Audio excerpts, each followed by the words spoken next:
Rufus Wentworth looked at Vesta Kroll and the small girl in the plain calico dress holding on to Vesta's skirt, and he said, loud enough for the porch of the Bright Creek Depot to hear, "I said widow. I did not say widow with a child. Take the next stage back."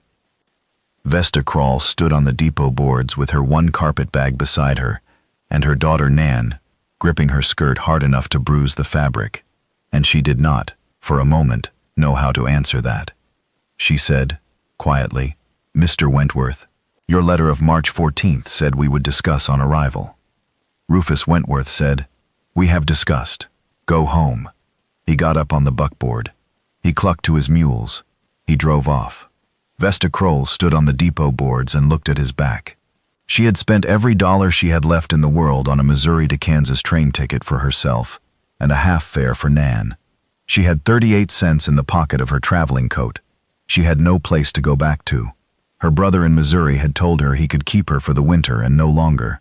Her sister-in-law in Missouri was, in plain fact, glad she had gone. Nan pulled at her skirt. Nan said, very small, "Mama." Vesta Kroll said, "It is all right, Nan." She looked down at the boards. She said, in her head, "God." "What now?" A voice behind her said, "Ma'am." The rancher who had said ma'am was tall, sun-brown, in his mid-30s, in a plain wool coat and a plain black hat. He had a strapped bundle of new tack over his shoulder. He had been standing 3 yards away at the freight rail and had heard every word of the exchange with Rufus Wentworth. He set the bundle of tack down. He took his hat off. He did not come closer. He stood at a respectful distance. He said, quietly, "Ma'am, my name is Simon Yardley. I own a ranch 2 townships south of Bright Creek. I am picking up a shipment of tack. I heard the whole of what Mr. Wentworth said to you, and I heard the whole of what you did not say back to him, and I would like to make you a plain offer. I would like to say it now, in front of the whole porch, so that no rumor comes off this platform. May I have your permission to speak plainly?" Vesta Kroll looked at him. She said, "Sir, my name is Vesta Kroll. My daughter is Nan. Speak plainly." Simon Yardley said, "Mrs. Kroll, my wife Lucy died in childbirth 4 years ago. Our baby died with her. I have no children living. I have a good ranch of 2 sections and a house of 5 rooms and a plain hard-working crew. I have needed a wife for 4 years. I have not gone looking because I did not want a wife who was fooling herself.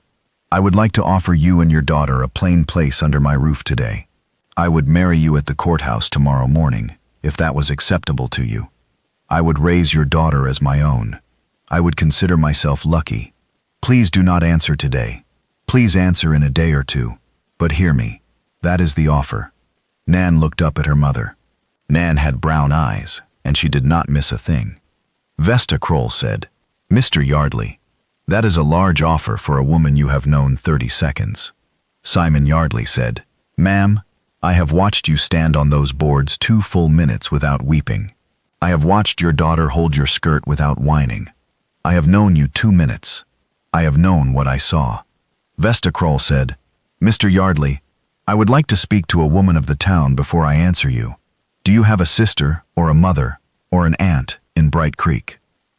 Simon Yardley said, "Aunt Marta. She runs the boarding house. She is my father's older sister, 62, and she is honest as flint. She will tell you the truth about me. Please, take your daughter and your bag, and let me walk you to her boarding house, and leave you there. I will come at supper if you wish to speak further, or I will not come, whichever way you tell Aunt Marta." Vesta Kroll picked up her carpet bag. She said, "Nan, come, take my other hand." Nan took her mother's other hand. Vesta said, "Mr. Yardley, walk us to Aunt Marta." He walked them to Aunt Marta. Aunt Marta looked at Vesta and Nan on her porch. She looked at Simon Yardley behind them, holding the carpet bag. She said, without preamble, "Simon, what have you done?" Simon said, "Aunt Marta, Rufus Wentworth turned away Mrs. Kroll on the depot boards because she has a daughter. I offered Mrs. Kroll a plain marriage of arrangement in front of the whole porch. Mrs. Kroll has asked to speak to a woman of the town before she answers. She has come to speak to you. I told her you were honest as flint. Please tell her whatever she needs to hear. Honest. And I will come to your boarding house at supper if she wishes me to, or I will not come if she does not. Aunt Marta said, Simon. Simon said, Ma'am. Aunt Marta said, Go home. Come at supper. Simon said, Yes, Aunt Marta. He set Vesta's carpet bag on the porch. He tipped his hat to Vesta and Nan. He walked back to his buckboard. Aunt Marta looked at Vesta. She said, Mrs. Kroll. Vesta said, Ma'am. Aunt Marta said, Come in. Bring the girl. Take tea. I will tell you everything I know about my nephew, and I will not spare him. If you would rather have gone home to Missouri 5 hours ago instead of standing on my porch, I will not blame you. But come in first. Vesta went in. Aunt Marta told her, plainly, at the plank table of the boarding house parlor, over 2 cups of tea and a shared plate of Aunt Marta's shortbread, that Simon Yardley was 36, that he had married Lucy Prine at 28, when Lucy had been 25, that they had loved each other and had wanted children, and had lost a first baby in a stillbirth in 1879, and had lost Lucy and a second baby in a childbirth in 1880, that Simon had gone very quiet for a year and had come back a plain, steady man who did not drink and did not speak ill of anyone, and had run his ranch 4 years alone, that he had not looked at a woman in that whole time, that he was known in 3 counties as a fair man in a cattle deal, that he had never in his life said an unkind word to a child, of which fact Aunt Marta was a personal witness, having watched him with her own grandchildren for a dozen Christmases. That Rufus Wentworth was a hard man, and had been hard the whole time she had known him, and that Wentworth's decision to send Vesta home was, if Vesta was willing to hear it plain, the best piece of news Vesta was going to hear this year. Vesta Kroll listened. Nan, on Aunt Marta's lap by now with a piece of shortbread in each hand, listened too, gravely. Vesta said, Aunt Marta. Aunt Marta said, Marta. Vesta said, Marta, I do not know Mr. Yardley. I know one thing about him, which is that he put himself between my daughter and a hard man in front of a whole porch this afternoon. That is not a small thing. I would like to marry him, if you tell me he is what you say he is. I would like to marry him tomorrow morning. Aunt Marta said, You will marry him tomorrow morning, in my parlor. I will send a boy to the judge. I will feed you shortbread the rest of the day. Nan, on Aunt Marta's lap, took a bite of shortbread and said gravely, This is good shortbread. Aunt Marta said, Thank you, small woman. Simon Yardley came at supper. Vesta met him in the parlor. She had her carpet bag beside her. Nan sat on the plank floor with a small pile of Aunt Marta's crocheted animals in her lap. Vesta said, Mr. Yardley. Simon said, Mrs. Kroll. Vesta said, Simon. He said, Vesta. She said, I have spoken with your aunt for 4 hours. She has told me everything she knows, and she has not spared you. I have decided, if you still mean the offer you made me on the depot boards this afternoon, I would like to marry you, tomorrow morning, in this parlor. Aunt Marta has already sent the boy for the judge. Simon Yardley put his hat down on the plank table. He said quietly, Vesta Kroll, I still mean it. It was the truest thing I said today, and I have said it 3 times to myself all the way home from town. I mean it plainly. I will not take back a word of it, before or after tomorrow morning. Vesta said, Then we are settled. Nan looked up from the crocheted animals. Nan said, Mr. Yardley. Simon went down on one knee 10 feet from her. He said, Yes, Miss Nan. Nan said, Are you going to be my father? Simon said, Yes, Miss Nan. If you will allow it, I will not push, but if you would allow it, I would like to be. Nan looked at him gravely. She held up a crocheted lamb.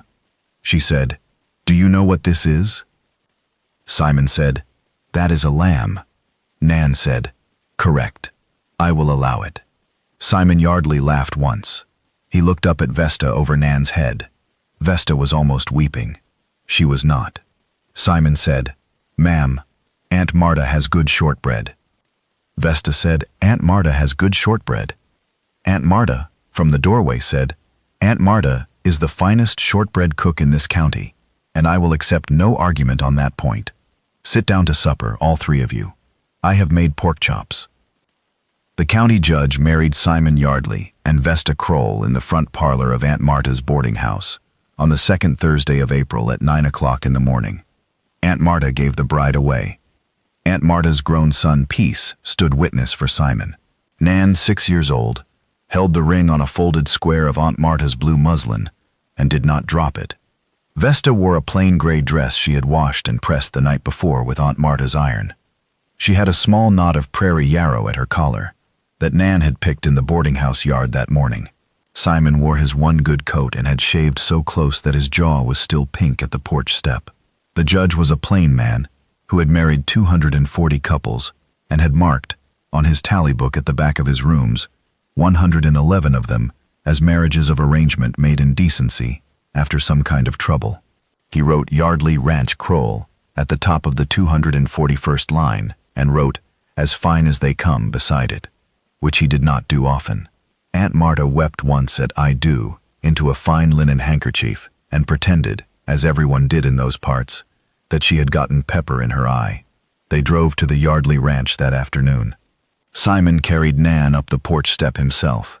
He showed her the small back room he had newly painted the color of a robin's egg, because his aunt had told him at Christmas, 6 months back, that the room needed painting, and he had painted it in February because he had run out of anything else useful to do with his winter. He had painted it blue. Nan looked at the blue room. Nan said, "Mr. Yardley." Simon said, "Yes, Miss Nan." Nan said, "I like blue." Simon said, "Miss Nan, so do I." Nan said, "Can I call you Pa?" Simon Yardley went down on one knee on the plank floor of a bedroom his late wife had never seen, in a blue-painted room that had been waiting for a small girl he had not known would come, and said, "Yes, Miss Nan, you may call me Pa. It would be my honor." Nan said, then, "Pa, good night." She climbed into the bed.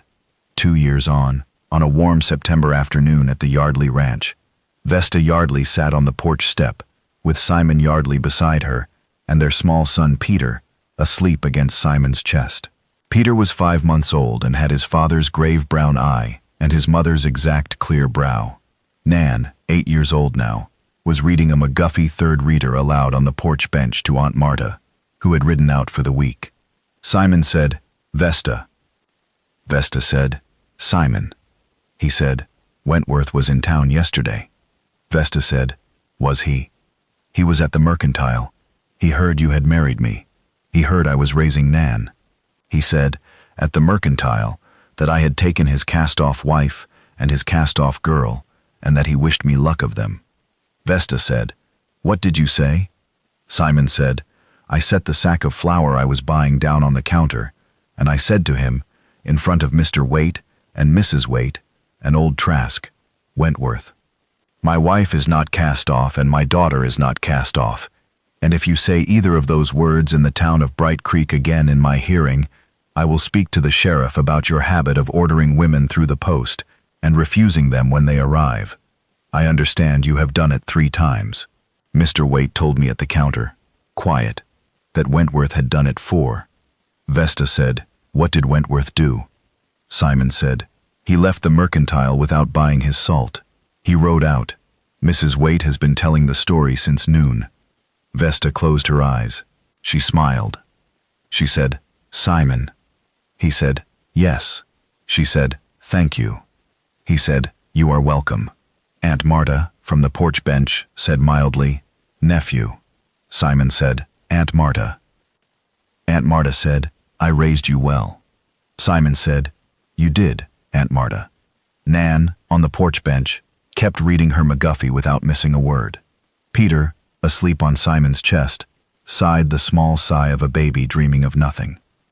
And Vesta Kroll Yardley, who had stood on the boards of a Kansas depot with a carpet bag and a small girl at her skirt and 38 cents in her pocket, and had been told to take the next stage back, put her cheek against her husband's shoulder, and understood that the good, slow country had, in its good, slow way, put the wrong man on those boards at the wrong hour, so that the right man 3 yards away could hear him say the wrong thing, and had, in that one plain minute, given her and her daughter a home, Rufus Wentworth had never, in his hard little heart, imagined possible.